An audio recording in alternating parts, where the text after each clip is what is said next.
Hello નમસ્કાર વિદ્યાર્થી મિત્રો. તો ડીડી અપડેટ ચેનલમાં તમારું સ્વાગત છે મિત્રો. હાલ ડીવીનું કટરની તારીખ અને મિત્રો રીચેકિંગ માટે જે વિદ્યાર્થીઓ અપ્લાય મારી હતી તે રીચેકિંગ માટે સૌથી મોટી અપડેટ આવી ગઈ છે મિત્રો. ચેકિંગમાં કેટલા વિદ્યાર્થીઓ અપ્લાય મારી હતી, જે પેપર ચેકિંગ માટે અપ્લાય મારી હતી તે અંગે, અને કેટલા વિદ્યાર્થીઓમાં રીચેકિંગ થયું છે તે સંપૂર્ણ માહિતી આગળ વિડીયોમાં બતાવવાનું છું મિત્રો. અને ડીવીનું કટ ઓફ કઈ તારીખે જાહેર થશે મિત્રો, એ પણ આપણે વિડીયોમાં આગળ વાત કરવાના છીએ.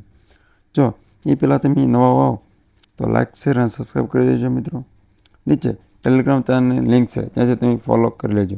સૌથી પહેલી અપડેટ તમને ત્યાં મળતી રહેશે મિત્રો. તો ચાલો વાત કરીએ ગુજરાત પોલીસ ભરતીને લઈને જે રીચેકિંગ લઈને વિદ્યાર્થીઓએ અપ્લાય કરી હતી, અરજીઓ કરી હતી તે અંગે વાત કરીએ પહેલાં આપણે. તો જાહેરાત ક્રમાંક મુજબ જીપીઆરબી 2025-1 અન્વયે લોકરક્ષક કેડરની લેખિત પરીક્ષાના ગુણ અંગે કરવામાં આવેલ રીચેકિંગ પુનઃ ચકાસણી બાબતે હાલમાં પરિપત્ર જાહેર કરવામાં આવ્યો છે. તારીખ 11/6/2026ના રોજ લોકરક્ષક કેડરની લેખિત પરીક્ષાના ગુણ જાહેર કરવામાં આવેલ, અને જે ઉમેદવારોના પોતાના લેખિત પરીક્ષાના ગુણ અંગે રીચેકિંગ એટલે કે પુનઃ ચકાસણી કરવામાં ઈચ્છતા હોય તે ઉમેદવારો પાસેથી તારીખ 26/7/2026 સુધી અરજી મંગાવેલી હતી. તો વિદ્યાર્થીઓ 8 તારીખ સુધીમાં અરજી મંગાવેલી હતી.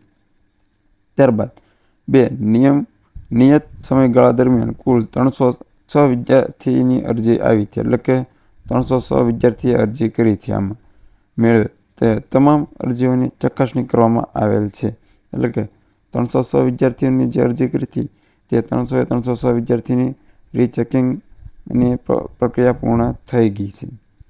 તો અને 306 એટલે કે 306 પૈકી જે નીચેના મુજબ ઉમેદવારો પોતાની ઓએમઆરના સીટના પ્રશ્ન પુસ્તિકા કોડ લખવામાં ભૂલ કરેલી હતી તે પણ અહીંયા દર્શાવેલ છે.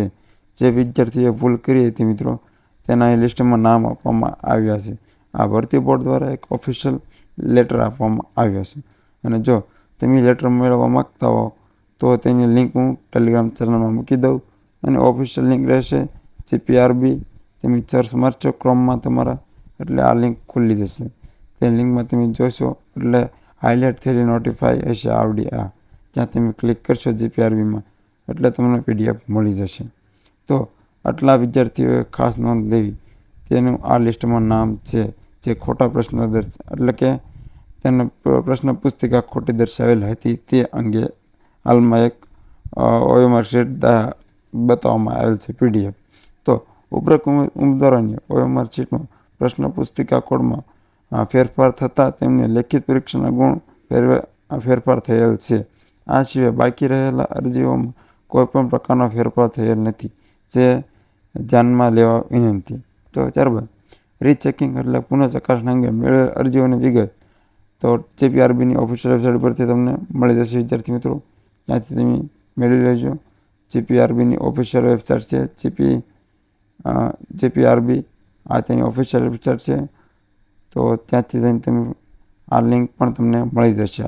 તો ત્યાંથી પીડીએફ મળશે. ન મળે તો આપણી ટેલિગ્રામ ચેનલમાં લિંક મૂકેલી છે, ત્યાંથી તમે ફોલો કરી લેજો અને ચેક પણ કરી લેજો. તો મિત્રો આવી જ અપડેટ મેળવવા આજે આપણે ચેનલને સબસ્ક્રાઈબ કરી લો મિત્રો, અને આવી અપડેટ તમારા મિત્રોને તમે શેર કરવા હોય તો શેર કરી દેજો મિત્રો, અને તમારા કેટલા માર્ક થાય છે જરી કોમેન્ટ કરીને આપ દેખાડજો મિત્રો. તો ચાલો મિત્રો મળીએ એક નવા વિડીયો સાથે.